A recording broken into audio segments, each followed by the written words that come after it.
Fala Fogão, tá começando mais uma edição do Radar Alvinegro aqui no canal. Quarta-feira, 18 de setembro. É chegado o grande dia, é chegado o grande momento. Botafogo e São Paulo começando a decidir quem avança para a semifinal da Copa Libertadores. O Botafogo, que contra o Palmeiras conseguiu abrir uma vantagem super importante jogando no Rio de Janeiro, precisa repetir isso diante do tricolor do Morumbi. Afinal de contas, toda vantagem conta. 1 gol de diferença, 2 gols de diferença ou mais. Se a gente conseguir, maravilhoso. Se for só por um golzinho, tá valendo também. Importante na noite de hoje é vencer. Qual vai ser a estratégia do Botafogo? Qual vai ser a estratégia do São Paulo? A gente vai trocar uma ideia sobre isso e eu quero trazer 2 pontos de vista bem interessantes do Mansur e do Rodrigo Coutinho, que falaram um pouco sobre elementos-chave que podem decidir essa partida e também, claro, influenciar na eliminatória. A partir daí, a gente vai trocando uma ideia sobre os pontos que foram destacados. Só que antes de mais nada, Fogão, eu te peço por gentileza, deixa o seu like, inscreva-se no canal. Nós estamos buscando os 52 mil inscritos. Daqui a pouquinho serão 51.900 aqui no Fala Fogão. E com a ajuda de vocês, a gente vai chegar lá até dia 25 de setembro. É o prazo estabelecido para a gente poder bater essa meta. Então, estamos muito próximos. Por que não até o fim de semana, né? O Botafogo vencendo o São Paulo e o Fala Fogão alcançando essa marca que vai ser tão importante aqui para a nossa história. Dito isso, vamos em frente. Vamos começar trazendo aqui essa matéria que foi escrita pelo Giba Pérez lá no GE. Comentaristas projetam chaves do confronto entre Botafogo e São Paulo na Libertadores. Carlos Eduardo Mansur e Rodrigo Coutinho analisam o que pode decidir o jogo de ida das quartas de final. Alguns pontos que foram destacados aqui pelos comentaristas. Criação do São Paulo. Uma das grandes questões nessas partidas é o quanto o tricolor paulista vai conseguir ameaçar o sistema defensivo botafoguense. Nos últimos 4 jogos, a equipe de Zubeldia fez apenas 1 gol quando usou reservas na partida contra o Cruzeiro. Abre aspas aqui para Rodrigo Coutinho. Recentemente, tiveram alguns problemas de criação em 2 cenários. Primeiro, quando o adversário fazia uma marcação alta bem encaixada, algo que o Botafogo costuma fazer. Teve alguns problemas para sair disso, principalmente quando é apertado na saída de bola, algo que o Botafogo costuma fazer no estádio Newton Santos. Ele zera a bola no Caleri para ele segurar, ganhar a primeira ou segunda bola pelo alto, escorar. Aí ele tem um pouco mais de dificuldade. Segundo, contra o Galo, o São Paulo teve problema para criar porque fez uma marcação por encaixe, perseguição. Não é exatamente o estilo do Botafogo, mas talvez possa ser uma estratégia do Arthur Jorge. O próprio rendimento do São Paulo, dizendo aqui o Mansur, que tem jogado mal, tem tido dificuldade para ter rendimento bom fora de casa. Especialmente ofensivamente, tem sido um time que cria muito pouco. E se ele se limitar a defender contra o Botafogo no Newton Santos, provavelmente sai derrotado. Eu também tenho a mesma percepção. Se o São Paulo vier ao Rio de Janeiro, por exemplo, para jogar como jogou contra o Atlético Mineiro, mesmo precisando do resultado, tá?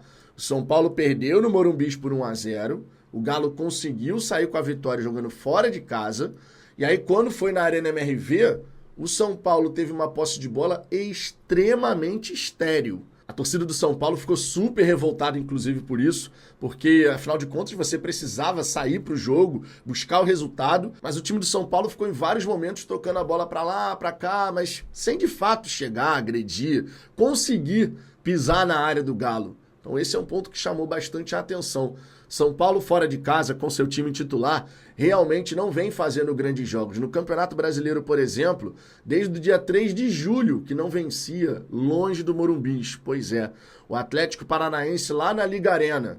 Aí voltou a vencer agora, mudou o sistema tático, botou um 3-4-3, colocou o time 100% reserva.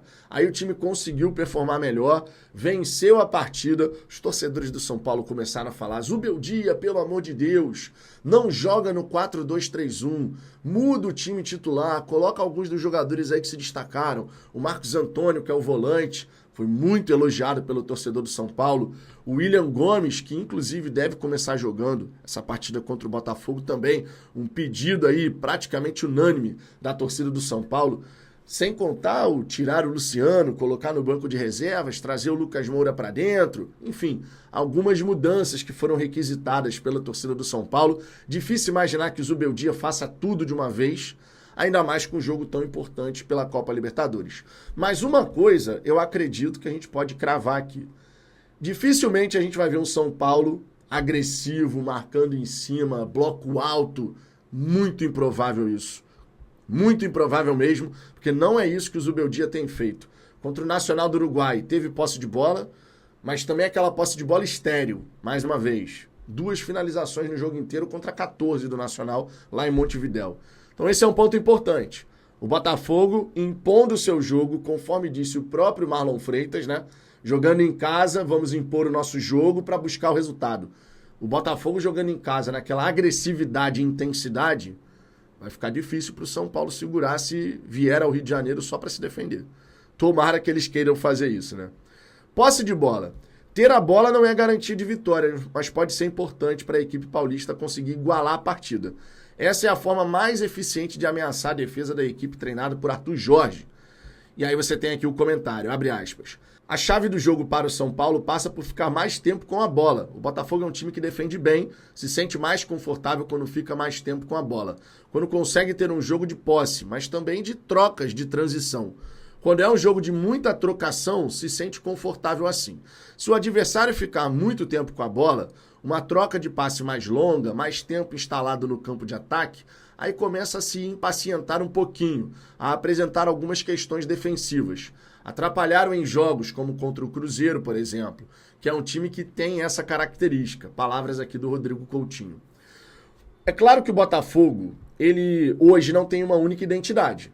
O Botafogo ele tem a capacidade de fazer uma transição insana, todo mundo sabe disso. Se o São Paulo, por exemplo, estiver trocando passes, tentou subir um pouquinho ali, se posicionar no nosso campo de defesa, errou. Errou, irmão. Já sabe que vai sofrer. Então, a margem de erro do setor ofensivo do São Paulo, nessa troca de passes e tal, ela é muito pequena. Porque num erro, numa recuperação de posse do Botafogo, a capacidade que a gente tem de, em poucos segundos, chegar no campo ofensivo, na área do adversário, ela é muito grande. Então, se o São Paulo resolver se assanhar, conforme o Corinthians fez, inclusive, em alguns momentos desse jogo do Campeonato Brasileiro, a chance da gente conseguir trocar passes, 2, 3, 4, chegar na área do adversário é muito grande.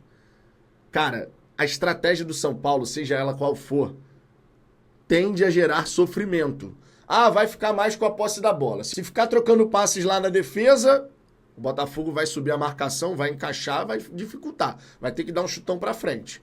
Deu o chutão pra frente, o Calleri dificilmente vai ficar ganhando todas as jogadas, porque não é muito a dele, até porque o Barbosa vem de frente pro lance. E o Barbosa, cara, nessa bola, duelo aéreo, tem ido muito bem. Irmão, a chance do Botafogo conseguir encaixotar o São Paulo eventualmente, ou então fazer essa transição é grande.